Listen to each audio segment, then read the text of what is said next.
So if you're looking for like how to not make an indie game, well, not working on it for nearly a year is one way. But you know what? I'm not going to meme it anymore. Game dev is hard and finishing projects is harder. And you all know that already. So I'm just going to show off the cool game that I made because guess what? It's done now. Hey, this is KalechippsDev talking to you for the first time in nearly a year.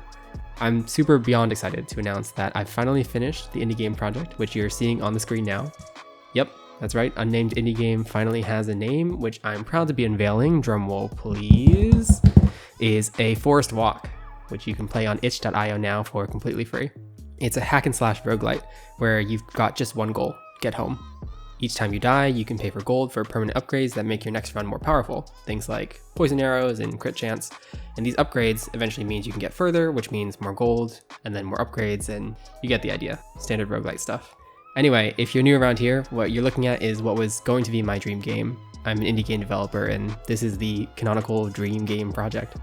For me, I started this channel last summer, and for a while it was really exciting working on this game. I was a YouTuber fresh on the scene, and I was getting some attention in the game dev scene. People seemed genuinely excited about what I had envisioned. It was supposed to be a Stardew Valley farming sim meets Binding of Isaac style roguelite, where you spend equal time conquering dungeons as you do hearts of the local villagers. But things change.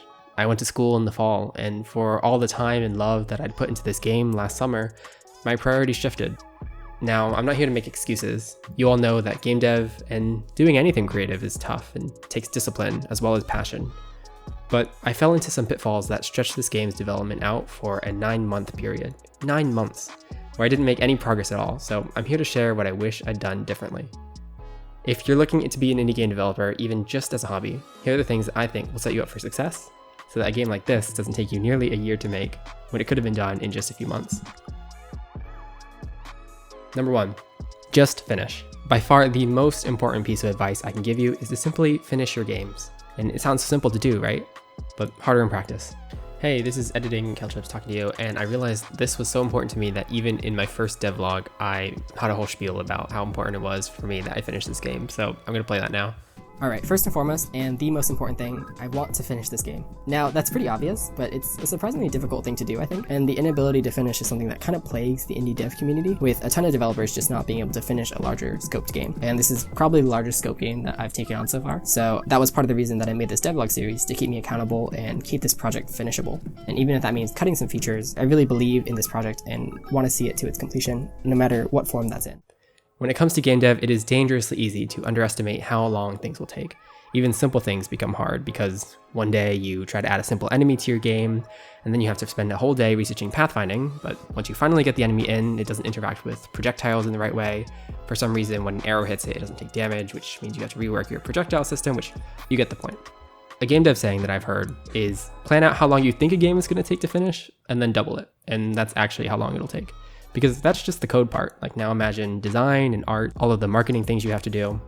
Since things take so long, it's really easy to run out of motivation without being able to see the light at the end of the tunnel. What follows is a story you've heard 100 times before.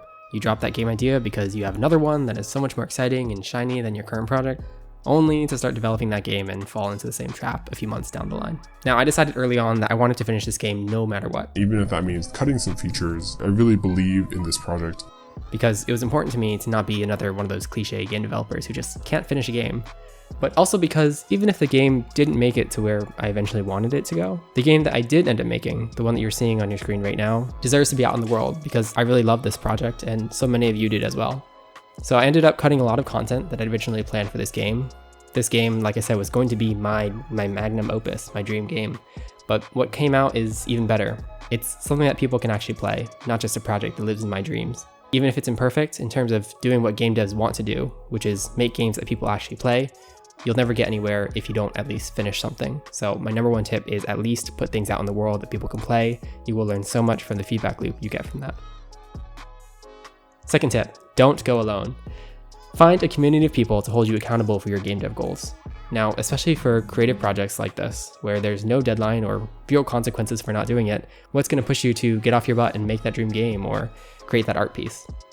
Nothing really, unless you make that community yourself. So having a group of friends to hold me accountable has been essential to me finally finishing this game this past month.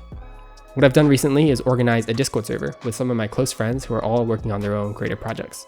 Some are working on music or photography. It doesn't really matter. We've set aside some time every night to hop on the server together and just work on our own projects. For me, it's been this game and this YouTube channel. For others, like I said, they've been doing other things, but when I felt the least happy about game developing was when I was working alone by far. I felt burnt out and I didn't look forward to making games, and that's part of the reason why this project didn't make it to its completion. Having this group now has been essential to making game dev feel fun again. So if you're struggling with motivation, you should definitely get in contact with people in your network to make games on a schedule. There's really two key parts there. First, having a group, and then having a set schedule that you all agree to and stick to. So once you have those things, as a bonus, you get some free playtesters. So try that one out. Number 3, be consistently okay. Now, this is maybe my favorite one because it's something I've started realizing this year. And that's that consistency is by far the most important thing to change anything in your life. It doesn't have to be game dev, it could be your relationships or your health, but the same also applies to your game dev goals. And it's the idea that I'd rather work a few days a week for an hour a piece rather than spend an entire day working on my game and then get burnt out and not work on my game for another month. Being a game developer isn't something that should switch on for a month and then go into hibernation for another 6 months. It should be a part of your life, something you chip away at a little bit every day, and it should be a part of your lifestyle. This is a habit that will both stick and be better for your mental health. As an example, when I started school last fall, I went from developing games 5 to 6 hours a day to doing 0. No game dev, completely off. What I didn't realize was if I just put in 30 minutes a day, just a tiny bit amount of time, instead of 0, I'd be making way more progress than I did in the 9 months that I've avoided this game and let it gather dust in the corner. So if you take anything away from this video, it's to prioritize just showing up consistently. Just work a little bit every day, and that's so much better than relying on that one burst of energy to get a huge sprint done and then put your game away for an entire month. So just a little bit each day makes a big difference. And it doesn't even matter if you're making a huge amount of progress in these sessions. I know it sort of feels weird to start off just working like an hour a day, but over a long period of time, a little progress adds up faster than you could make up for in a month-to-month binge. Trust me, I speak from experience. So yeah, those are my 3 tips. It's a quick and short one. I just wanted to show off a little bit of gameplay that you could watch while I sat on my soapbox for a little bit. And I wanted to tie up this project with a nice little bow. But the game is done and you can play it now. So please do check it out and let me know what you think in the comments. So what's next for the channel? That's hard to say. All I know is I'm going to keep making games and keep making videos about it when I can. If you've stuck around through this storm of game development and you're a longtime subscriber, thank you, truly. This channel is over a year old now somehow, and if you've stuck around through all of that, and my 9-month hiatus, truly, thank you for being here, and thank you all for being a big part of why I decided to come back. So that's all for now. I'm going to spend some time thinking about my next project, which I will be unveiling on this channel as soon as it's ready for eyes to see. But until I'm ready to share that with the world, take some of these tips and apply them in your life, and I'd like to see what games you come up with. Take care, and thanks y'all.